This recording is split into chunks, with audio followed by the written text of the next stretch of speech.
Good morning, boys and girls.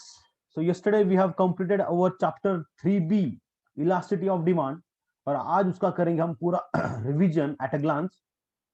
So stay tuned till the end. Okay, चलो आ जाओ. बहुत सारी नई चीजें हम सीखेंगे. ये चैप्टर वेरी इंपॉर्टेंट है from the point of view of CA foundation, क्योंकि इसके अंदर बहुत ही ज्यादा कंफ्यूजन क्रिएट करने का एरिया, स्कोप यहाँ पे बहुत ही ज्यादा है. सही बात है. चलो आ जाओ फिर. So let's go with the concept of elasticity of demand. Okay, what is the elasticity of demand? Okay, क्या होता है बच्चों, अगर कोई एक चीज, एक वेरिएबल के अंदर कोई अगर बदलाव आता है तो उसका असर दूसरी चीज के ऊपर क्या होगा, कितना होगा, उसको हम बोलते हैं इलास्टिसिटी ऑफ डिमांड. क्या बोलते हैं बच्चों? Elasticity of demand. तो यहाँ पे हमने क्या किया, दो वेरिएबल को, कौन से दो वेरिएबल को पकड़ा है यहाँ पे? प्राइस एंड डिमांड को, दोनों को यहाँ पे हमने पकड़ा है. लॉ ऑफ डिमांड, डिमांड हमें बोलता है price increases demand decreases. Okay, ये उसने बोल दिया. लेकिन चैप्टर नंबर 3 में हम पूछते हैं उसको, भाई कितने से बदलेगा तू? सही बात है. चलो, तो यहाँ पे क्या होता है बच्चों, यहाँ पे दो चीजों के अंदर, दो वेरिएबल्स के अंदर हम यहाँ पे रिलेशन कंटिन्यू करते हैं. That can be a price and demand, that can be income and demand, that can be price of a commodity and price of commodity B. Yes, चलो आ जाओ. तो यहाँ पे इलास्टिसिटी का मीनिंग यहाँ पे हमने देखा था. क्या बच्चों उसका meaning? Represent is a responsiveness of a variable to change in another variable. Yes, अगर एक वेरिएबल के अंदर चेंज होता है तो दूसरा वेरिएबल उसके उसके लिए कैसे रिएक्ट करेगा, उसको हम बोलते हैं बच्चों क्या? तो इलास्टिसिटी. सही बात है. नेक्स्ट, उसके बाद हमने देखा था उसके डेफिनेशन, सेम डेफिनेशन ऊपर की जो थे वही थे. उसके बाद हमने देखा था बच्चों the types of elasticity of demand. Okay बच्चों, तो अभी तक हम, पहले हमने देखा इलास्टिसिटी मतलब क्या, एक वेरिएबल वेरिएबल के अंदर चेंज होने के बाद दूसरे वेरिएबल के अंदर क्या उसका फर्क आता है, दैट इज इलास्टिसिटी. उसके बाद हमने देखा what is elasticity of demand. सही बात है ना. तो इलास्टिसिटी डिमांड के थ्री टाइप्स है बच्चों. कौन से? Price elasticity, income elasticity and next is what? Cross elasticity. सही बात है. सो उसके अंदर पहले चालू करेंगे अपन price elasticity of demand. Okay, आ जाओ. तो सेम होगा बच्चों, इसका डेफिनेशन क्या होगा? Percentage change in a quantity demanded divide by percentage change in a price. Okay, हर जगह यही डेफिनेशन है. इनकम भी यही है, क्रॉस की भी यही है. ओके, सो इस डेफिनेशन को अच्छे से कर लो. एग्जाम में अगर पूछी गई व्हाट इज प्राइस इलास्टिसिटी, तो you have to start with definition. Next, main factor. देखो इसके अंदर क्या होता है, मेन फैक्टर क्या होता है बच्चों? देखो in simple words, price elasticity responsiveness of demand towards change in its price only. Other thing अपन क्या कर रहे हैं यहाँ पे? कांस्टेंट है ऐसे अज्यूम कर रहे हैं. मतलब क्या? सेटेरस पैरिबस. सही बात है. Next, values. प्राइस इलास्टिसिटी का हमने यहाँ पे नोट लिखी थी बच्चों. क्या नोट लिखी थी? वेरी गुड, क्या बात है, पहले टाइप करके रखा था. Price elasticity can not be negative. सही बात है. सो वैल्यूज यहाँ पे, any value can be consider but negative can not be consider. Negative हम यहाँ पे इग्नोर कर देंगे, पूरा पूरा इग्नोर कर देंगे. सही बात है. So it can be zero, it can be greater than one, it can be less than one, it can be one. सही बात है. चलो, तो इसका फॉर्मूला देखा था. Formula is from definition only. Definition में और फॉर्मूले के अंदर कोई भी चेंज नहीं है. देखो बच्चों क्या आता है यहाँ पे, percentage change in a quantity demanded divide by percentage change in price. Okay, so इस यहाँ पे इस वर्ड को बहुत ही ज्यादा इज्जत है. क्या? परसेंटेज. क्या बच्चों? परसेंटेज. बच्चे कभी भी क्या करते हैं, एग्जांपल सॉल्व करते हैं, नंबर्स को कंसीडर करते हैं. नहीं, परसेंटेज निकालना पड़ेगा. सो परसेंटेज हम कैसे निकालेंगे बच्चों? Change divided by original multiplied by 100.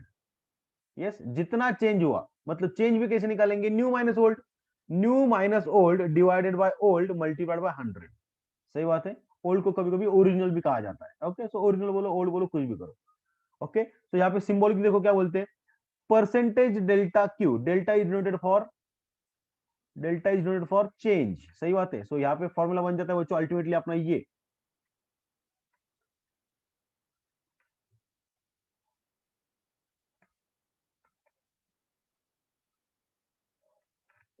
ED is equal to delta Q upon Q multiplied by P upon delta P. So इसका डिटेल में देखो, जो डेल्टा क्यू मतलब change in quantity divided by old quantity multiplied by P मतलब original price divided by change in price. Okay, ED is denoted for price elasticity. सही बात है बच्चों. नेक्स्ट, तो यहाँ पे डेल्टा पी मतलब चेंज कैसे निकलते हैं अपन? Old minus sorry new minus old, सही बात है। चलो आ जाओ, उसके एग्जांपल भी हमने यहाँ पे सॉल्व किए थे और यहाँ पे इग्नोर साइन हमने इग्नोर किया था।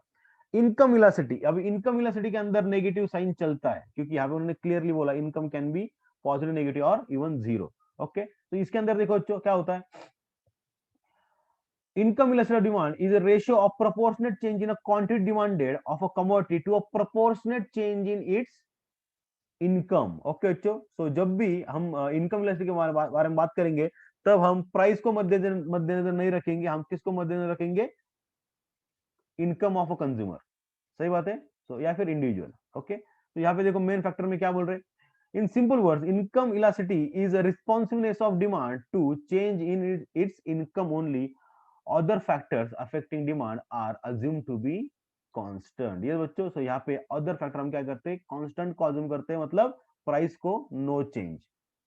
नेक्स्ट, वैल्यू हमने देखे that can B positive, negative और इवन समटाइम्स जीरो।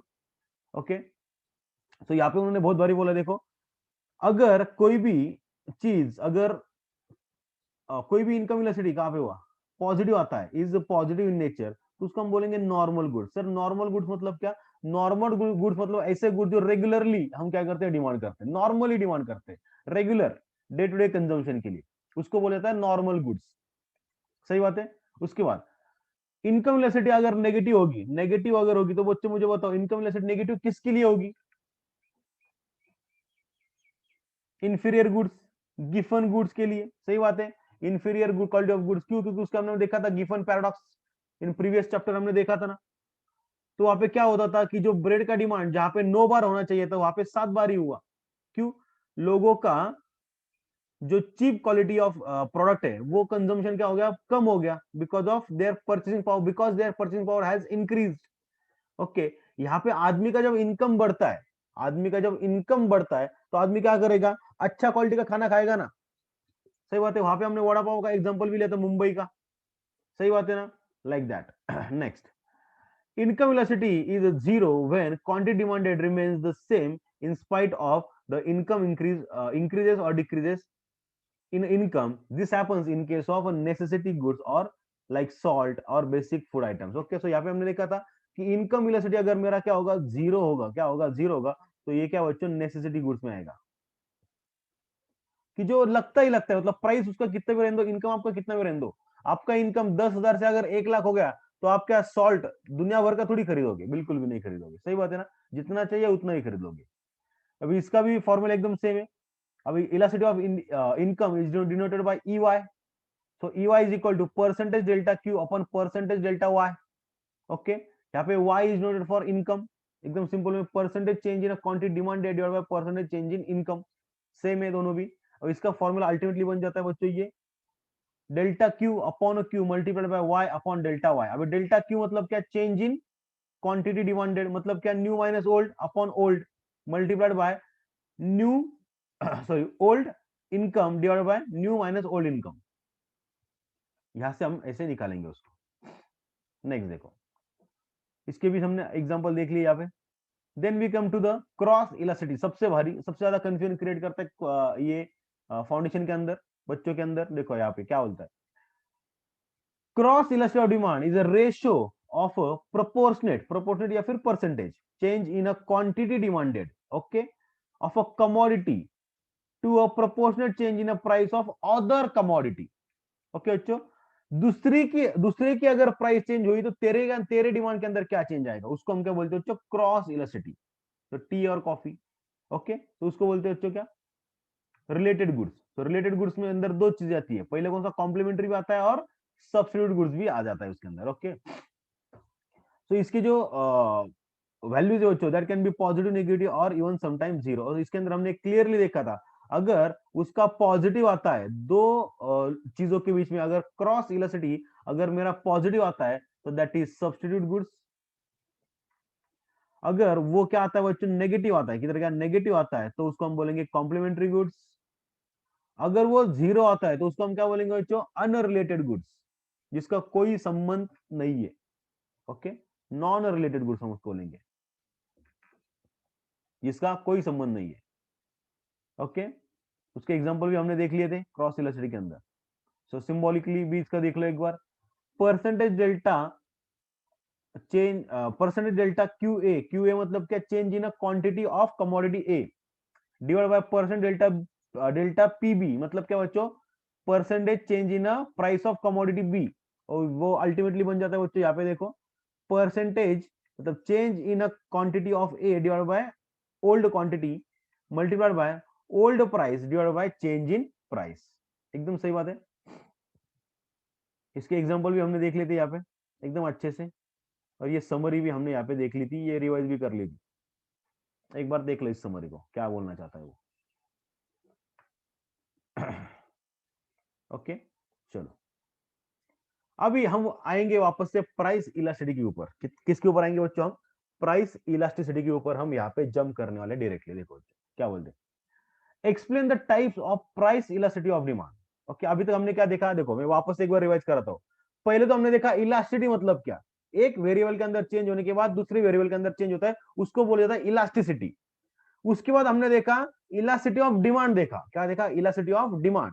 डिमांड के अंदर क्या देखा, अगर प्राइस के अंदर चेंज होगा तो डिमांड के अंदर क्या असर पड़ेगा। ओके उसको देखा हमने इलास्टिसिटी ऑफ डिमांड। उसके बाद इलास्टिसिटी ऑफ डिमांड के अंदर हमने क्या किया, तीन चीजों के बारे में बात की। पहले बारे में बात की प्राइस, उसके बाद बात की हमने इनकम, और उसके बाद हमने किया रिलेटेड गुड्स। इन तीनों के बारे में हमने क्या किया, यहाँ पे बात की है। अब उसमें से हमने एक चीज को उठाई है, पहला कौन सा उठाया है बच्चों, प्राइस को उठाया है। अभी प्राइस के अंदर हम डिटेल में जाएंगे। ओके सो आ जाओ, explain the types of price elasticity of demand. तो उसके अंदर हम देखेंगे पहले प्राइस इलास्टिसिटी मतलब क्या, देखो price elasticity of demand refers to the degree of responsiveness of a quantity demanded to a change in its price. In simple words, elasticity of demand is a ratio of a percentage change, देखो यहाँ पे clearly formula दे रहा है अपने को, ratio of a percentage change in a quantity demanded to the of a commodity to a percentage change in its price. सही बात है बच्चों, क्वांटिटी के अंदर अगर कोई फर्क आता है तो उसका डिमांड के ऊपर क्या परिणाम होगा। सही बात है। सो types of price elasticity of demand, इसके हमने पांच टाइप देखे बच्चों, एक दो तीन चार पांच। क्या बात है, एकदम सही है, हर एक की अपनी अपनी एक अलग पहचान है। देखो बच्चों, परफेक्टली इलास्टिक, परफेक्टली इलास्टिक मतलब क्या बच्चों, यहाँ पे देखो ये रियल लाइफ में एग्जिस्ट नहीं करता है। ओके ये एक हाइपोथेटिकल है, ये एक थियोरेटिकल कंसेप्ट है। ये क्या बोलना चाहते हैं, तुम तुम्हारे प्राइस के अंदर थोड़ा सा चेंज करो, तुम्हारी डिमांड एकदम बढ़ते जाएगी, पूरा बढ़ेगा तुम्हारा डिमांड। ओके तो बच्चों ऐसा कभी होता है क्या, नहीं। देखो इसका फॉर्मूला क्या है, एक सिंपल वे में देखो, परफेक्टली इलास्टिक डिमांड मतलब वो क्या बोलना चाहता है कि जो अगर मेरा वैल्यू अगर इन्फिनिटी आना है, इन्फिनिटी अगर आना है इन्फिनिटी, तो मुझे नीचे क्या चाहिए बच्चों, कंपलसरी जीरो चाहिए। और ऊपर कोई भी नंबर रहने दो, ऊपर कोई भी नंबर मुझे रहने दो, मुझे कोई फर्क पड़ता है क्या, कोई फर्क नहीं पड़ता है। So any number divide by zero क्या आता है बच्चों, इन्फिनिटी आ जाएगा बच्चों यहाँ पे। ओके सो यहाँ पे ये क्या बोलेगा, डिमांड के अंदर तो मेरा फर्क पड़ रहा है, लेकिन प्राइस के अंदर जो फर्क पड़ रहा है वो टेंस टू जीरो है, दैट इज लगभग जीरो है, ऑलमोस्ट जीरो है, टेंस टू जीरो। मैथ्स के अंदर देखा हमने टेंस टू जीरो। ओके जो जीरो नहीं है लेकिन जीरो के एकदम नियर है। ओके मतलब उसने क्या किया, 100 रुपए की चीज 999 ना सॉरी 99.99 रुपीज को कर दी। अभी बच्चे मुझे बताओ, इतना डिस्काउंट अगर तुम दे दो तो कोई तुमको देगा, तो इतने सारे पैसों का, बचे हुए पैसों का करेंगे क्या हम लोग, इसलिए हम उसको ही देख कहते हैं, जान दे बच्चे ले ले तेरे रहने दे। सही बात है ना। तो यहाँ पे क्या होता है कि जो प्राइस के अंदर चेंज आया दैट इज ऑलमोस्ट जीरो, तो यहाँ पे डिनोमिनेटर में मेरा जीरो आ जाता है, और जीरो आने के बाद क्या होता है बच्चों, मेरा जो डिमांड है वो इन्फिनाइट बन जाता है, और जो इन्फिनिटी डिमांड है बच्चों वो रियल लाइफ में एग्जिस्ट नहीं करता है। थोड़ा सा प्राइस चेंज हुआ और लोग उसके लिए मरे जा रहे हैं, ऐसा कभी नहीं होता है। ओके उसके बाद देखो, परफेक्टली इलास्टिक हो गया, मतलब इलास्टिक मतलब पूरा, मतलब it is like rubber, elastic, perfectly elastic. Next, perfectly in elastic demand. अभी ये क्या बोलना चाहते हैं, देखो परफेक्टली इन इलास्टिक के बारे में ये क्या बोलना चाहता है कि तुम्हारा जो ईडी का वैल्यू है दैट इज जीरो। अभी मुझे बच्चों मुझे बताओ जीरो कब आएगा, जब ऊपर जीरो होगा और नीचे क्या आएगा, एनी नंबर आएगा। सही बात है ना, नीचे क्या आएगा, एनी नंबर आएगा। ओके अभी ऊपर अगर जीरो आ रहा है मतलब क्या, चेंज इन क्वांटिटी डिमांडेड क्या हो रहा है, मेरा जीरो आ रहा है, मतलब क्वांटिटी के अंदर चेंज हुआ लेकिन बहुत स्लाइट चेंज हुआ, स्लाइट। 1000 क्वांटिटी बिक रही थी, अभी 1002 बिक रही है, कुछ फायदा है क्या उसका, कुछ नहीं। तो प्राइस के अंदर चेंज करके कुछ फायदा ही नहीं। यहाँ पे एक एग्जांपल बताओ फटाक से, यहाँ पे एक एग्जांपल बताओ परफेक्टली इन इलास्टिक का। सॉल्ट, वेरी गुड, एकदम परफेक्ट एग्जांपल क्या है बच्चों, यहाँ पे सॉल्ट का एग्जांपल है। ओके उसके बाद यूनिटरी इलास्टिक डिमांड, यूनिटरी मतलब क्या बच्चों, जिसका वैल्यू क्या आएगा, हमेशा 1 आएगा। यस, मेडिसिन एज वेल, इसका क्या आएगा बच्चों, हमेशा 1 आएगा। मतलब क्या, जितना परसेंटेज तुम्हारा प्राइस चेंज होगा उतना ही परसेंटेज तुम्हारा डिमांड के ऊपर भी असर पड़ने वाला है। बस अब इसके इसके ये जनरली कोई भी गुड्स के लिए देखा जा सकता है, जो फैशन में जो टेस्ट और हैबिट के हिसाब से चल रही है। सही बात है ना। तो इसको परफेक्टली एग्जांपल तो अपने पास नहीं है, लेकिन ये हम इसको हम देख सकते हैं कि यार इतना प्रोपोर्शन से तेरा प्राइस चेंज होता है, इतना इतना प्रोपोर्शन तेरा डिमांड बढ़ जाएगा। यस, पहले 3 समझे बच्चों। परफेक्टली इलास्टिक मतलब ये रबर है, परफेक्टली इन इलास्टिक मतलब ये आयरन रॉड है, और यूनिटरी इलास्टिक मतलब क्या बच्चों, ये रेगुलर है। ओके, तो यहाँ पे देखो बच्चों, इसके डिमांड कर्व पहले 3 के देख लेते, फिर बाद में 2 को जाएंगे। इसका डिमांड कर्व देखो बच्चों, क्या है बच्चों, पैरेलल टू एक्स एक्सिस है। देखो क्या हो रहा है इसके अंदर, परफेक्टली इलास्टिक के अंदर मेरा ये एक्स एक्सिस, ये वाई एक्सिस। ओके, प्राइस मेरा पहले इतना था, अभी भी इतना ही है, लेकिन मेरा डिमांड पहले इतना था, अभी इतना हो गया। तो यहाँ पे था, अभी यहाँ पे, तो यहाँ पे मैं स्ट्रेट लाइन क्या करूंगा, ड्रॉ करूंगा। तो ये क्या होगा बच्चों, मेरा डिमांड बढ़ते ही जाएगा, जो रियल लाइफ में एग्जिस्ट नहीं करता है। ओके, नेक्स्ट देखो, दूसरे वाले का डिमांड करो, देखो जो क्या होता है, ये क्या बोलता है, perfectly in elastic demand. Okay, देखो पहले मेरा प्राइस इतना था, तब डिमांड इतना था, अब मेरा प्राइस यहाँ पे नीचे आ गया, फिर भी मेरा डिमांड इतना ही है। सो ये क्या होगा बच्चों, पैरेलल टू वाई एक्सिस मेरा हो जाएगा। ओके, उसके बाद देखो यूनिटरी इलास्टिक, ये क्या होगा बच्चों, बोलो जल्दी। यहाँ पे एक बहुत ही भारी वर्ड यहाँ पे यूज किया था अपन ने।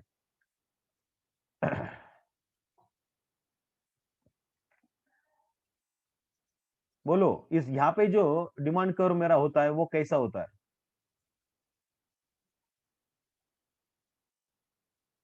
Very good, rectangular hyperbola, very good, क्या बात है। तो यहाँ पे जो मेरा डिमांड कर्व होगा बच्चों, कैसा होगा, रेक्टेंगुलर हाइपरबोला उसका शेप होगा। सही बात है। तो ये मतलब रेगुलर डिमांड कर्व जैसा होगा। ओके, उसके बाद हम देखिए रिलेटिवली इलास्टिक। अभी ऊपर देखते हैं। रिलेटिवली इलास्टिक मतलब क्या होता है बच्चों। रिलेटिवली इलास्टिक मतलब क्या होता है बच्चों, कि लगभग, रिलेटिवली मतलब क्या, लगभग, ऑलमोस्ट। रिलेटिवली इस वर्ड का मीनिंग होता है बच्चों लगभग, मतलब क्या, ऑलमोस्ट, वो क्या है बच्चों, इलास्टिक है। मतलब परफेक्टली नहीं है, लेकिन लगभग वो इलास्टिक है, लगभग है। ओके, सो देखो बच्चों, यहाँ पे जो तुम्हारा ईडी का वैल्यू है दैट इज ग्रेटर देन 1। ये क्या आता है बच्चों, ग्रेटर देन 1। अभी मुझे बताओ बच्चों, ग्रेटर देन 1 मतलब क्या होगा। चल मैं एग्जांपल लेता हूँ, ग्रेटर देन 1 मतलब 1.1। अगर मुझे किसी भी रेशियो का 1.1 अगर मुझे वैल्यू निकालना है, तो मेरा जो न्यूमरेटर है बच्चों, वो कैसा चाहिए, ग्रेटर चाहिए। सही बात है, वो बड़ा होगा, और जो डिनोमिनेटर है बच्चों क्या होगा, मेरा स्मॉलर होगा। ओके, तो इसका मतलब क्या होता है बच्चों, percentage change in quantity demanded is more than percentage change in price. सही बात है। तो यहाँ पे परसेंटेज इस वर्ड को भूलना मत, क्योंकि नंबर को यहाँ पे कोई महत्व नहीं है। यहाँ पे सबसे ज्यादा इज्जत किसको दी गई बच्चों, परसेंटेज को। So percentage change in what, quantity divided by percentage change in what, price. इसके अंदर जो क्वांटिटी है that is greater in quantum. सही बात है।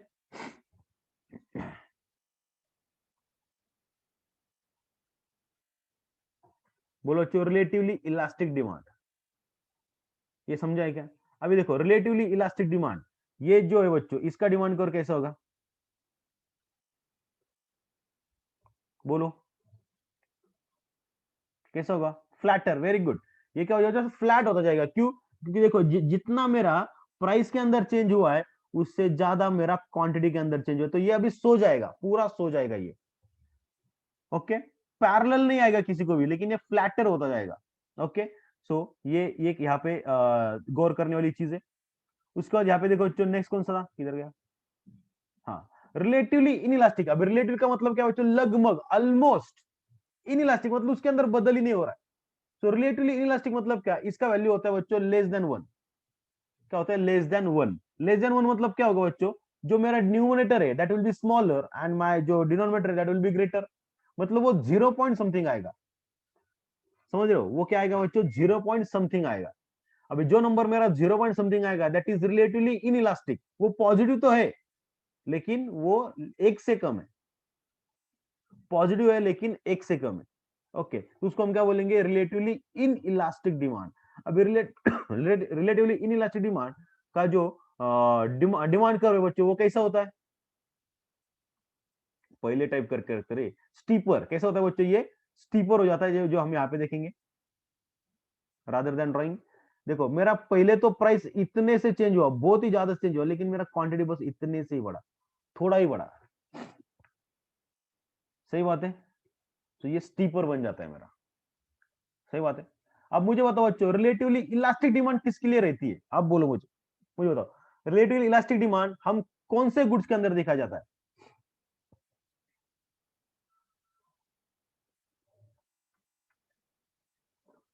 वेरी गुड, लग्जरी गुड्स के अंदर उसको देखा जाता है। वेरी गुड, क्या बात है। और रिलेटिवली इन इलास्टिक डिमांड किसके अंदर देखा जाता है बच्चों?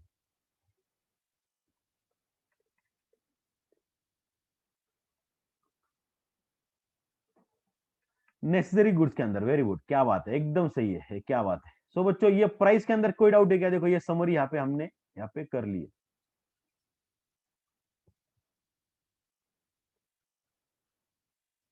यहां तक किसी को कोई डाउट है क्या? होना भी नहीं चाहिए, क्योंकि बहुत डिटेल में पढ़ा है हमने इसको, बहुत ही ज्यादा। अभी यहाँ पे हमने रिवीजन के अंदर फास्ट लिया है ऑब्वियसली, लेकिन ये जब अपने लाइव लेक्चर में जब पढ़ा है तो ये जबरदस्त हर एक कंसेप्ट को पूरी तरह से निचोड़ निचोड़ के हमने पढ़ा है यहाँ पे। Even from the point of view of CA foundation, कि फाउंडेशन के अंदर कैसे क्वेश्चन आएंगे उसको भी हमने यहाँ पे देख लिया है ऑलरेडी। आपका जो चैप्टर 2 है पूरा डिपेंडेंट इसके ऊपर ही है। चैप्टर नंबर 2, 3A, 3B, ये तीनों चैप्टर को कर डाला तो लाइफ झिंगा लला। सही बात है, चलो आ जाओ। तो बच्चों यहाँ पे आ जाओ, प्राइस के अभी भी हम प्राइस इलास्टिसिटी के अंदर ही है। अभी भी हम किसके अंदर है बच्चों? प्राइस इलास्टिसिटी के अंदर ही है। तो देखो बच्चों क्या बोलते हैं, यहाँ पे आ जाओ। Explain the method of measuring price elasticity of demand. Okay, तो उसके अंदर हमने देखा रेशियो और परसेंटेज मेथड। पहली चीज हम कौन सी देखने वाली बच्चों? रेशियो और परसेंटेज मेथड। ओके, अभी अभी तक जो हमने फॉर्मूला देखा वही है, ये वही है, उसके अंदर कोई चेंज नहीं है। सेम जो फॉर्मूले के अंदर था, जो डेफिनेशन के अंदर था, बाकी कुछ भी नहीं था। Percentage change in quantity demanded divide by percentage change in price, खत्म, टाटा बाय बाय गया। इतना ही है, इतना इजी है रेशियो और परसेंटेज मेथड, बाकी इसको अंदर देखने जैसा कुछ भी नहीं है। हाँ अभी देखो ये बहुत भारी मेथड बन जाता है। क्या? Total expenditure method. क्या बच्चों? Total expenditure method. तो टोटल एक्सपेंडिचर मेथड के अंदर बच्चों यहाँ पे देखो हम क्या करेंगे, टोटल एक्सपेंडिचर निकालेंगे। टोटल एक्सपेंडिचर कैसे निकालते बच्चों? Price into quantity demanded. सही बात है ना, जितना प्राइस है और कितना क्वांटिटी चाहिए उन दोनों का मल्टीप्लिकेशन करो, तुम्हारा एक्चुअल में खर्चा निकल आएगा। ओके बच्चों, तो इसके अंदर सिर्फ तीन ही चीजें, टोटल आउटले मेथड या फिर टोटल एक्सपेंडिचर मेथड के अंदर सिर्फ तीन ही चीजें। पहली कौन सी बच्चों? Relatively elastic, relatively in elastic, और दूसरा कौन सा बच्चों? यूनिटरी। तो उसके अंदर पहले यूनिटरी देख लेते, सबसे इजी। देखो अगर अभी यहाँ पे देखो, यहाँ पे लॉ ऑफ डिमांड को अप्लाई मत करो, टोटल एक्सपेंडिचर मेथड में लॉ ऑफ डिमांड को बीच में लाओ मत। हाँ लेकिन आप समझने के लिए उसको ले सकते हो, समझने के लिए। देखो क्या बोलता है यहाँ पे वो, टोटल एक्सपेंडिचर मेथड के अंदर क्या होता है कि तुम्हारा एक्सपेंडिचर ऊपर नीचे होता है, जैसे कि तुम्हारा प्राइस ऊपर नीचे हो जाता है। ओके, सो आ जाओ, पहले तो हम देखेंगे यूनिटरी। अगर देखो बच्चों, यूनिटरी इलास्टिक के अंदर क्या होता है, अगर प्राइस बढ़ी, अगर मेरी प्राइस बढ़ी तो मेरा क्या होगा बच्चों? खर्चा भी उतना ही रह जाएगा। खर्चा मेरा क्या हो जाएगा? उतना ही रह जाएगा। मेरी प्राइस बढ़ी तो भी मेरा खर्चा उतना है, और मेरी अगर प्राइस नीचे आई तो भी मेरा खर्चा उतना ही है। मतलब मैं पुराने खर्चे में और नए खर्चे के अंदर कोई भी चेंज नहीं कर रहा हूं। My amount is fixed and I am expending that much amount on that commodity. उसको मैं बोलूंगा यूनिटरी इलास्टिक। उसको मैं क्या बोलूंगा बच्चों? Unitary elastic. मतलब उसके अंदर कोई भी चेंज नहीं करने का, खर्चा मेरा उतना ही है। अभी मुझे बताओ बच्चों, इसके अंदर एक एग्जांपल हमने लिया था। देखो प्राइस मेरी 10 थी, तब डिमांड में करता था 60, तो मेरा खर्चा था 600। अभी मेरी प्राइस बढ़ गई 15 को, तो यहाँ पे देखो जो मेरा डिमांड हो गया 40 का। अभी यहाँ पे लॉ ऑफ डिमांड अप्लाई हो रहा है कि नहीं हो रहा है? Yes, price increases demand decreases, लेकिन यहाँ पे हमको इस कॉलम को कंसिडर करना ही नहीं है। Straight away look at this, खर्चा 10 था, सॉरी प्राइस 10 था तब खर्चा 600 था। प्राइस मेरा 15 हो गया, फिर भी मेरा खर्चा कितना है बच्चों? 600। खर्चा देखो, खर्चा डिमांड के ऊपर मत जाओ। खर्चा देखो, खर्चा कितना खर्चा था, सेम खर्चा है, तो उसको हम बोलेंगे यूनिटरी इलास्टिक। क्या बोलेंगे उसको हम? यूनिटरी इलास्टिक बोलेंगे। ओके, उसका देखो जो रिलेटिवली इन इलास्टिक, क्या बच्चों? रिलेटिवली इन इलास्टिक डिमांड मतलब क्या? अगर मेरा प्राइस अगर चेंज होता है, अगर मेरा क्या होता है, प्राइस अगर चेंज होता है, तो मेरा खर्चा क्या होता है बच्चों? चेंज हो जाता है। देखो, तो यहाँ पे देखो बोलते हैं total expenditure increases with rise in a price. Okay, अगर मेरा क्या हो गया बच्चों? प्राइस बढ़ गया तो मेरा खर्चा भी बढ़ गया। ओके, एकदम सिंपल वे में यहाँ पे देखेंगे, मैं एक कमोडिटी 10 रुपए को खरीदी करता था, उसका क्वांटिटी में 2 खरीदता था, तो मेरा खर्चा कितना हो गया बच्चों? 20 का। ओके, अभी देखो यहाँ पे मैं उसका प्राइस हो गया 20, अभी भी मैं 2 ही खरीद रहा हूं, लेकिन मेरा खर्चा यहाँ पे हो गया बच्चों 40। मतलब क्या?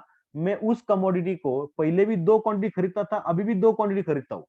क्या बच्चों? अभी भी। तो बच्चों ये क्या हो गया? रिलेटिवली इनइलास्टिक हो गया ना। उसका प्राइस के अंदर जो चेंज हो रहा है उससे मुझे कुछ फर्क पड़ रहा है क्या? नहीं। लेकिन इसको कंसिडर करना है क्या? इसको कंसिडर नहीं करना है। खर्चे को देखो, पहले 10 रुपए था, अभी 20 रुपए हो गया।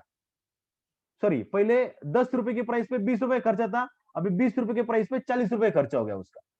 तो उसको हम क्या बोलेंगे? Relatively inelastic. क्या बोलेंगे उसको? इनइलास्टिक। क्यों? क्योंकि मेरा जैसे प्राइस बढ़ रहा है, मेरा खर्चा भी बढ़ रहा है। कॉमन सेंस लगाओ, प्राइस बढ़ने की वजह से अगर मेरा खर्चा भी बढ़ेगा तो मैं सेम क्वांटिटी डिमांड करूंगा ना। सेम क्वांटिटी में क्या करूंगा? यहाँ पे डिमांड करूंगा ना, क्योंकि वो चीज मुझे जरूरी चीज है। लाइक मेडिसिन, मेडिसिन का यहाँ पे एग्जाम्पल ले लो। सही बात है। या फिर दूसरा एग्जांपल ले लो, यहाँ पे देखो क्या बोलते हैं, total expenditure decreases with a fall in a price. Okay बच्चों, क्या हो गया? मेरा प्राइस नीचे आ गया, तो मैंने क्या किया? मेरा एक्सपेंडिचर कम कर दिया। यहाँ इसका भी एग्जांपल ले लेते, देखो यहाँ पे। ओके, मेरा पहले पहले मेरा प्राइस था 15 रुपए, तब मैं 2 क्वांटिटी खरीदता था, तब मेरा खर्चा 30 रुपए। अभी मेरा प्राइस हो गया 5 रुपए, अभी भी मैं 2 ही क्वांटिटी खरीदी कर रहा हूँ, तो मेरा खर्चा कितना हो रहा है बच्चों? 10। सो प्राइस जब 15 था तब मैं 30 क्वांटिटी डिमांड करता था, 30 रुपए खर्चा करता था। जब मेरा प्राइस 5 रुपए हो गया, तब मैं 10 रुपए खर्चा कर रहा हूँ। तो इसका मतलब क्या हो गया बच्चों? मैंने क्या कर दिया? मेरा एक्सपेंडिचर नीचे आ गया। Price decreases, expenditure also decreases. उसको मैं क्या बोलूंगा? तो रिलेटिवली इन इलास्टिक, क्योंकि मैं 2 ही क्वांटिटी पहले से डिमांड कर रहा था, अभी भी 2 ही क्वांटिटी डिमांड कर रहा हूँ। कॉमन सेंस लगाने के लिए आप डिमांड को बीच में लाओ, लेकिन यहाँ पे हम ज्यादा से ज्यादा किसके बारे में सोचेंगे? तो खर्चे के बारे में सोचेंगे। ओके, नेक्स्ट देखो, लाइव लेक्चर में हमने इसके ऊपर बहुत सारे एग्जांपल देखे, बहुत सारे एग्जांपल सॉल्व किए, बहुत कुछ देखा इसके अंदर। ओके, नेक्स्ट देखो, relatively elastic demand. Relatively elastic मतलब क्या होता है बच्चों? Total expenditure increases with a fall in a price. Okay, मेरा एक्सपेंडिचर बढ़ गया क्योंकि मेरा प्राइस नीचे आ गया। पहले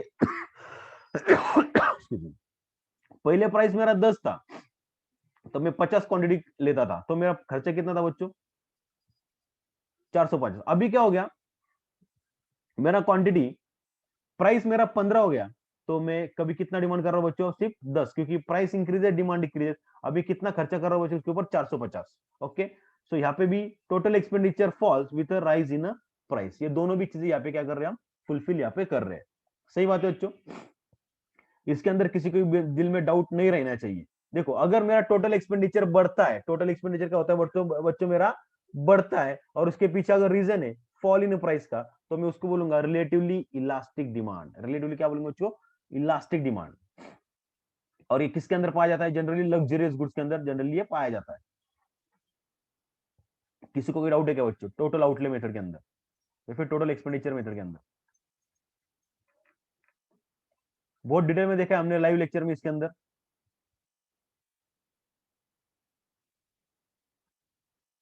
समरी देखो इसका।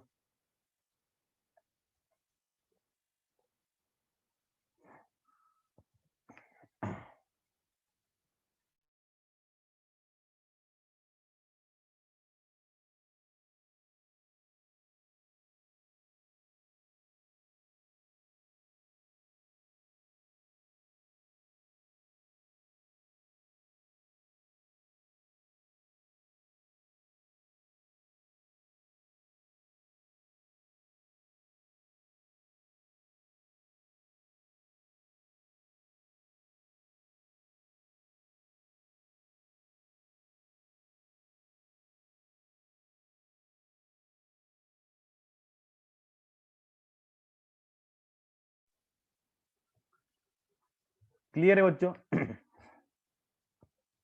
Let's go to next, point method और ज्योमेट्रिक मेथड। ओके, सबसे फालतू है, सबसे फालतू। क्या करो बच्चों, इसके अंदर दो चीजें, एक पहले कौन सा लीनियर, दूसरा कौन सा नॉन लीनियर, दो चीजें हमें इसके अंदर देखनी है पॉइंट मेथड के अंदर। पहले कौन सा लीनियर देखना है और दूसरा कौन सा नॉन लीनियर हमें देखना है। ओके, तो लीनियर के अंदर तो एकदम एकदम एकदम ही फालतू है। क्या करो, ये डिमांड करो, मेरा रेगुलर डिमांड करो। ओके, मैंने इसको क्या किया, देखो यहाँ पे 1 2 3 और ये पॉइंट यहाँ पे चार, चार पॉइंट्स मैंने यहाँ पे 5 पॉइंट डाल दिए यहाँ पे। मैं इसको बोलता हूँ दिस इज 1 सेंटीमीटर, एक 1 सेंटीमीटर, ये 1 सेंटीमीटर, ये 1 सेंटीमीटर, ये 1 सेंटीमीटर है। सही बात है ना। अगर मैंने क्या किया बच्चों, इसको पकड़ा, देखो इस P1 को पकड़ा, P1 को पकड़ा, तो P1 का मुझे क्या करना है, लोअर, लोअर को लेना है ऊपर, और अपर को लेना है नीचे। ओके, सो जो मेरा लोअर है कितना बच्चों, 3, लोअर कितने बच्चों मेरा 1 सेंटीमीटर। ओके, फॉर्मूला देखो, lower segment divide by upper segment, lower segment कितने बच्चों मेरा 3 सेंटीमीटर, इसके नीचे का 3 सेंटीमीटर, अपर सेंटीमीटर कितना बच्चों 1 सेंटीमीटर। तो आंसर कितना आएगा बच्चों मेरा 3 आएगा। सो आंसर अगर मेरा 3 आ रहा है, so whether this is greater than 1 और less than 1, it is greater than 1, तो इसको मैं कहूंगा रिलेटिवली इलास्टिक डिमांड। सही बात है ना बच्चों, ये ग्रेटर देन 1 आ गया ना, तो रिलेटिवली क्या आ गया बच्चों, रिलेटिवली इलास्टिक डिमांड आ गया मेरा। सो हर एक पॉइंट के लिए आप यहाँ पे कर सकते हो, उसको 1 1 सेंटीमीटर आप अज्यूम करो। इसको देखो, ईडी इज इक्वल टू 1 के लिए ऊपर भी 2 है, नीचे भी 2 है, खत्म बात। ओके, तो इसको पढ़ने ऐसा कुछ नहीं है। उसका नॉन लीनियर अगर जो होगा सब, तो बच्चों यहाँ पे एक बहुत सी सिंपल टेक्निक है बच्चों, यहाँ पे हम क्या करेंगे, एक टेंजेंट यहाँ पे क्या करेंगे बच्चों, ड्रॉ करेंगे, जो जिस पॉइंट को हमें चाहिए उस पॉइंट के लिए हम ड्रॉ करेंगे। लेट से हमें यहाँ पे पॉइंट पी के लिए चाहिए, यहाँ पे क्या चाहिए, पॉइंट पी के लिए, तो हमने क्या किया, एक टेंजेंट यहाँ पे क्या कर लिया बच्चों, यहाँ पे ड्रॉ कर लिया, जो दोनों भी एक्सेस को क्या करेगा, मीट करेगा। ओके, इसमें से इसको गिनेंगे, उसके बाद इसको गिनेंगे।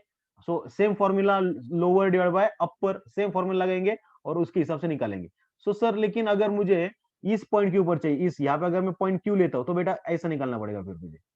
ओके, सो ये वाई एक्सिस ऊपर चला जाएगा और ये, तो इसको गिन फिर इसको गिन, दोनों का क्वेश्चन ले, तुझे तेरा आंसर मिल जाएगा। सही बात है ना, तो एकदम फालतू फालतू मेथड है।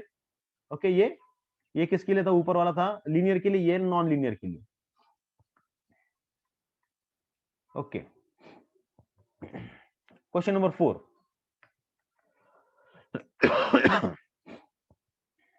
करें क्या शुरुआत,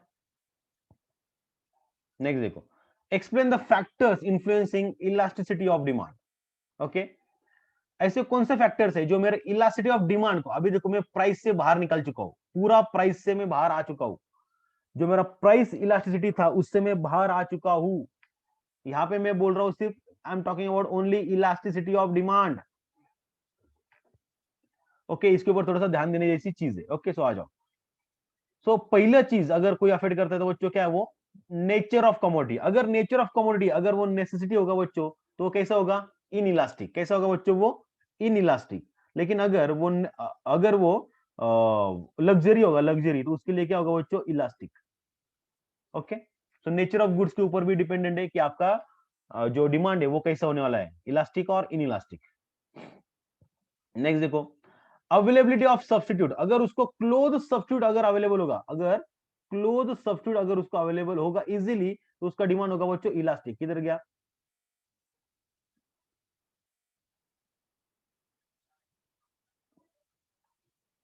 ओके, और उसको अगर क्लोज सब्स्टिट्यूट अगर अवेलेबल नहीं होगा, तो उसको बोलेंगे रिलेटिवली इन इलास्टिक। सही बात है बच्चों। So next, number of uses. अगर अभी देखो बच्चों, यहाँ पे अगर किसी भी चीज को अगर सिंगल यूज होगा, सिंगल यूज, तो उसको हम इलास्टिकली करेंगे। सिंगल यूज अगर होगा तो उसको हम क्या बोलेंगे, लेस इलास्टिक, सॉरी, उसको हम क्या बोलेंगे, लेस इलास्टिक। ओके, अगर उसका मल्टीपल यूज होगा तो उसको हम क्या बोलेंगे बच्चों, रिलेटिवली मोर इलास्टिक। सही बात है बच्चों, अगर उसका क्या होगा, मल्टीपल यूज, लाइक हमने एग्जांपल लिया था बच्चों यहाँ पे मिल्क का। नेक्स्ट यहाँ पे देखो बच्चों, habits. Habits, habitual goods, government इसका बहुत फायदा उठाता है, हमने देखा था पिछले चैप्टर में भी, इस चैप्टर में भी। ओके, हैबिचुअल गुड्स का क्या होगा बच्चों, रिलेटिवली इनइलास्टिक ही होगा। Next, durability. अगर कोई गुड्स अगर मेरा ड्यूरेबल है, लंबा चलेगा, तो उसका डिमांड क्या होगा बच्चों, इलास्टिक होगा, क्योंकि लंबा चलने वाला क्या होगा बच्चों, लग्जरी होगा। और यहाँ पे देखो क्या है, विचार पेरिशेबल इन नेचर, मतलब क्या, जो खराब होने वाली चीज है उसको हम डेली डिमांड करेंगे, आज आज के आज खत्म करना पड़ेगा, ताकि हम कल और डिमांड कर सकेंगे। तो उसको हम क्या करेंगे बच्चों, इन इलास्टिक उसका डिमांड रखेंगे। कॉम्प्लीमेंट्री गुड्स देखो बच्चों, the goods which are demanded jointly to satisfy a single want are called as complementary goods. Very good. The demand for a complementary good is generally relatively inelastic. क्यों? क्योंकि एक लिया तो दूसरा लेना ही पड़ेगा. So complementary goods के लिए बच्चे यहाँ पे क्या है, inelastic demand होने वाला है. अभी इनकम ऑफ कंज्यूमर इसके अंदर आने वाला है. इनकम ऑफ कंज्यूमर देखो बच्चों, हायर इनकम बोलो आप, अगर किसी आदमी का अगर हायर इनकम होगा तो डिमांड कैसी होगी बच्चों? इनइलास्टिक. क्योंकि उसको उसको फर्क ही नहीं पड़ेगा ना कि कितने रुपए में बेच रहा है, कितने रुपए में आ रहा है. वो बोलेगा ठीक है, आ रहा है तो आ रहा है, मेरे पास बहुत पैसा है, बहुत अमीर है हम लोग, बहुत पैसा है हमारे पास, तू बोल सिर्फ कितना रुपए लेगा, तू बोल सिर्फ, बोल बोल बस बोल. ओके ना. So higher the income, inelastic will be the demand, क्योंकि उसके पास पैसा बहुत है. ओके. उसके बाद लोअर इनकम का होगा तो उसका अगर इनकम अफेक्ट होगा तो वो इलास्टिक डिमांड बन जाएगा. जैसे आजकल के दुनिया में हम देख सकते हैं बहुत से लोगों ने उनका डिमांड नीचे कर दिया. तो यहाँ पे उन्होंने एक बहुत भारी वर्ड डाला था. देखो ये बहुत भारी, बहुत बहुत बहुत ही भारी, सुपर से भी ऊपर. देखो क्या बोल रहा है, the demand pattern for very rich and extremely poor person is rarely affected by the significant change in price. वो बोलता है बहुत ही गरीब आदमी और बहुत ही अमीर आदमी, इन लोगों को चेंज इन प्राइस से कुछ फर्क ही नहीं पड़ता है. और सच में नहीं पड़ता है. बुक में लिखा है इसके लिए नहीं. मुझे बताओ, मारुति सुजुकी का प्राइस 1 लाख से बढ़ गया तो जो एक्सट्रीमली रिच पर्सन है उसको क्या फर्क पड़ने वाला है? तो वैसे भी मैं नहीं खरीदता उसको.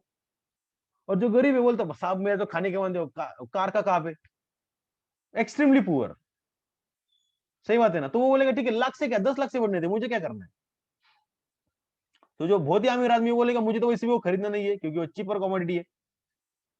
और गरीब आदमी बोलेगा साहब इधर तो मेरा खाने का बंदा है, आप मुझे का ये कार बीर समझते बैठे हो. ओके. तो इसको हम क्या बोलेंगे, income of consumer, that affects your demand as well. Okay. Next, urgency of need. Remdesivir बोलो बच्चों, बहुत ही अर्जेंटली अगर कोई चीज हमें चाहिए तो उसका डिमांड कैसा होगा? इनइलास्टिक. बोलो ना.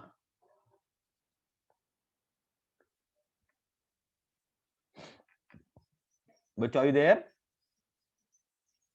हाँ. अगर वो कम अर्जेंट होगी तो हम उसको पोस्टपोन कर सकते हैं. ठीक है ना, पोस्टपोन कर सकते. ठीक है चल, उसका डिमांड क्या होगा फिर? इलास्टिक होगा. टाइम पीरियड, क्या बात है, ये तो बहुत बड़ी हमने यहाँ पे देखा था टाइम पीरियड के बारे में. ओके. सो टाइम पीरियड के अंदर बच्चों हमने यहाँ पे एग्जांपल लिया था किसका?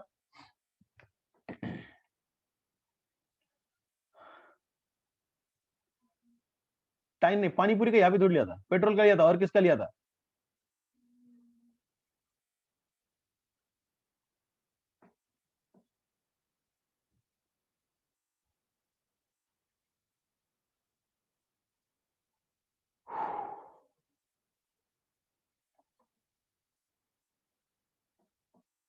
बोलो ना.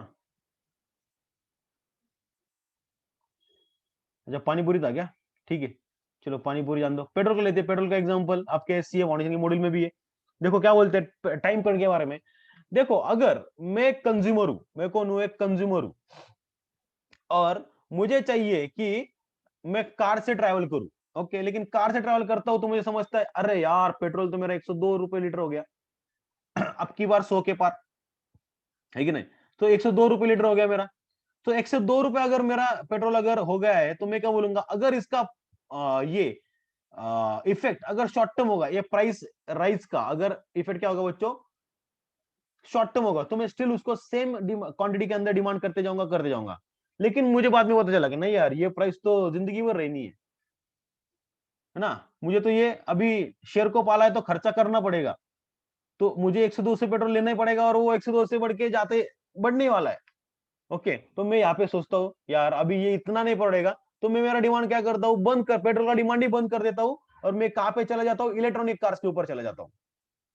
जब शॉर्ट टर्म में था अगर 102 रुपए अगर मुझे ठीक है 2-4 साल, अगर 2-4 साल नहीं 2-4 महीने अगर खर्चा करना पड़े तो मैं कर लूंगा, कोई प्रॉब्लम नहीं है. लेकिन यही खर्चा अगर मुझे जिंदगी भर करना पड़े तो मैं क्या करूंगा? उसका क्लोज सब्स्टिट्यूट टेस्ला को जाऊंगा ना, एलन मस्क को फोन करूंगा, एलन मस्क एक गाड़ी भेज दे भाई, तो भेज देगा मेरे लिए वो. तो वो गाड़ी को चार्ज करने का और भगाने का. सही बात है. सो यहाँ पे क्या होता है बच्चों मैं यहाँ पे ये बोल सकता हूँ कि मैं क्लोज सब्स्टिट्यूट को क्या कर रहा हूँ? शिफ्ट कर रहा हूँ. जब मैं इलेक्ट्रिक कार को शिफ्ट हो जाऊंगा तो पेट्रोल का डिमांड तो मैं बंद ही कर दूंगा ना. तो टाइम पीरियड. अगर वो चेंज टाइम पीरियड अगर उसका शॉर्ट है तो डिमांड उसका क्या होगा बच्चों, इलास्टिक इनइलास्टिक होगा। अगर उसका टाइम पीरियड ज्यादा है तो डिमांड क्या हो जाएगा, इलास्टिक हो जाएगा, क्योंकि उसको डिमांड ही बंद कर दूंगा उसका, इनइलास्टिक हो जाएगा, sorry.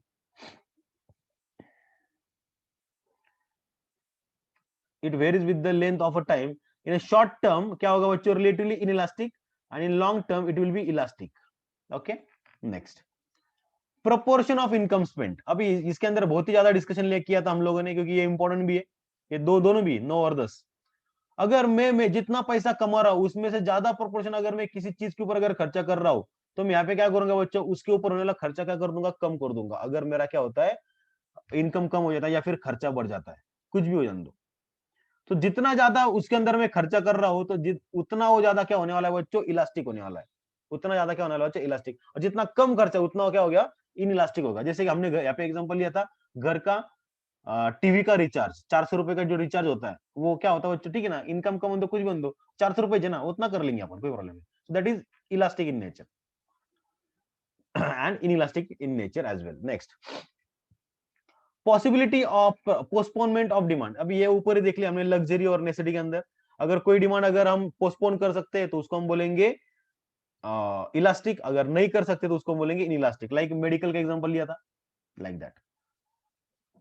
Explain the importance of elasticity of demand. ये बच्चों आ जाओ, explain the importance of elasticity of demand. Okay, so ये पहली चीज तो किसके लिए इंपॉर्टेंट बच्चों, इंपॉर्टेंट है बच्चों किसके लिए, प्रोड्यूसर के लिए। देखो बच्चों क्या बोलना चाहता है, every producer has to decide the price of his product at which he has to sell it. The concept of elasticity of demand becomes important for his purpose if the producer is producing commodity whose demand is relatively inelastic, जो कभी भी change नहीं होगा, then he can set higher prices for it. Similarly, the producer is producing the commodity whose demand is relatively elastic, then he will charge a low price. The concept of elasticity of demand is also useful to a monopolist to practice a price discrimination. देखो जो क्या बोलना चाहते हैं कि जो producer है, producer को अगर उसको लगता है कि अपना जो प्रोडक्ट है that is in elastic in nature, मतलब उसका लोग की जरूरत है और लोग उसको खरीदेंगे, लाइक किराना, ग्रोसरी, लाइक मेडिसिन लोग खरीदेंगी, तो उसको वो प्राइस कुछ भी रखते हैं। अभी गवर्नमेंट को पता है पेट्रोल को लोगों को तो खरीदना ही पड़ेगा, 102 रहने दो, नहीं तो 150 रहने दो, हमको तो उसको वो खर्चा करना ही पड़ेगा, सही बात है ना। नेक्स्ट, तो वो क्या करेगा, उसका प्राइस हायर रखेगा, स्टिल पीपल विल बाय दोस। और दूसरा क्या बच्चों, एग्जाम्पल ले हमने वड़ा पाव का। ओके, सो वो क्या नेसेसिटी के अंदर आता है क्या, नहीं, लोग उसके ऊपर का खर्चा कम कर सकते हैं या फिर घर पे बना सकते हैं, तो जो वड़ा पाव वाला है उसको उसके प्राइसेस डाउन करने ही पड़ेंगे। Next, importance to the government. अभी ये देखा था हमने इंपॉर्टेंस टू द गवर्नमेंट के अंदर, जो चीजें का डिमांड इन इलास्टिक है, लाइक दारू, सिगरेट, है ना, ऐसी चीजें जो लोगों को कंजम्पशन के लिए हार्मफुल भी है, उसके ऊपर वो क्या करेगा, ज्यादा से ज्यादा टैक्स लगाएगा और ज्यादा से ज्यादा क्या करेगा, इनकम लेगा, क्योंकि जिसके पास पैसा है वही खरीद पाए और वही सिर्फ क्या करे, उसका कंजम्पशन करे। ये गवर्नमेंट का क्या है बच्चे, यहाँ पे पर्पज है। क्योंकि अगर किसी को भी हार्मफुल है, लाइक गुटखा वगैरह, ये सब चीजें बहुत हार्मफुल है, तो वो क्या करेगा, उन चीजों के ऊपर ज्यादा टैक्सेस लगाएगा, ज्यादा पैसा कमाएगा, और लोगों अगर पैसा उसकी प्राइस बढ़ने की वजह से लोग उसको कम खरीदेंगे। लाइक स्टूडेंट्स, सिगरेट का वगैरह उनके उनके अंदर बहुत क्रेज होता है बच्चों के अंदर, सही बात है ना, क्योंकि वो टीवी में देखते हैं इधर इधर हीरो, लेकिन जब खरीदी करेंगे तो उसका प्राइस अगर हाई रहेगा तो वो नहीं खरीदेंगे, क्योंकि स्टूडेंट लाइफ वैसे भी गरीबी की रहती है, सही बात है ना। Next, important in a factor pricing. देखो अभी पुणे का लेबर और नगर का लेबर फर्क है। हमने यहाँ पे एग्जांपल किसका लिया था बच्चों, वो कांदी की बोरी का एग्जांपल लिया था यहाँ पे, यस। नेक्स्ट, तो लेबर लेबर के अंदर क्या बच्चों, प्राइसिंग के अंदर डिफरेंस है depending on the locality. Okay, next, importance in a foreign trade. Yes, foreign trade के अंदर भी हमें यहाँ पे देखना है कि क्या फर्क आता है। जैसे हमने देखा था वुलन चीजों का यहाँ पे एग्जांपल लिया था हमने, Indian woollen product. Okay, next, public utilities. Okay बच्चों, अभी देखो पब्लिक यूटिलिटी ये क्या है बच्चों, लोगों के लिए बनाया गया है, किसने, गवर्नमेंट ने बनाया है। अगर इसका प्राइवेटाइजेशन अगर कर देंगे तो क्या होगा बच्चों, यहाँ पे लोगों एक्सप्लॉइटेशन हो सकता है, लोकांचं शोषण इथं होऊ शकतं। तो इस केस में गवर्नमेंट क्या करेगा, ये सारी चीजें खुद के पास ही रखेगा और उसका डिमांड कैसा करेंगे बच्चों, वो इन इलास्टिक रखने के लिए प्राइसेस कम ही रखेगा, सही बात है। नेक्स्ट, क्योंकि anyone should afford that. Next, proportion of expenditure, जो ऊपर देखा हुआ, हायर अगर प्रोपोर्शन होगा तो उसको बोलेंगे इलास्टिक, लेसर प्रोपोर्शन होगा तो उसको बोलेंगे इनलास्टिक। एकदम सही। तो ये डिस्टिंग्विश वगैरह एक बार पढ़ लो, देख लो, समझ लो, अगर प्रॉब्लम आता है तो लेट मी नो। ये बच्चों, यहाँ पे यहां तक किसी को कोई प्रॉब्लम है क्या? चैप्टर नंबर 3B का रिवीजन तुम्हारा कंप्लीट हो चुका है। Each and everything we have seen which is there in your textbook. हर कोई एग्जांपल आपने आपके टेक्स्ट बुक के ऊपर लिख लिख के लिया है, आई होप। सब कुछ चीजें मेंशन करिए, हर चीज का मीनिंग वहां पे मेंशन करो। ओके बच्चों, तो आई होप किसी को कोई प्रॉब्लम नहीं है। अगर आपको कुछ प्रॉब्लम होगा तो मैंने सब कुछ जो कॉन्टेक्ट के डिस्क्रिप्शन में सब कुछ दे दिया है। आप मुझे कभी भी कांटेक्ट कर सकते हो। अगर आपको ये वीडियो अच्छा लगता है तो लाइक करो, अगर नहीं अच्छा लगता है तो डिसलाइक करो, कोई प्रॉब्लम नहीं। लेकिन डिसलाइक करते हो तो इसका रीजन भी कमेंट मेंशन करो, so that we can improve ourselves. Okay, so thank you very much, have a nice day, take care, bye bye.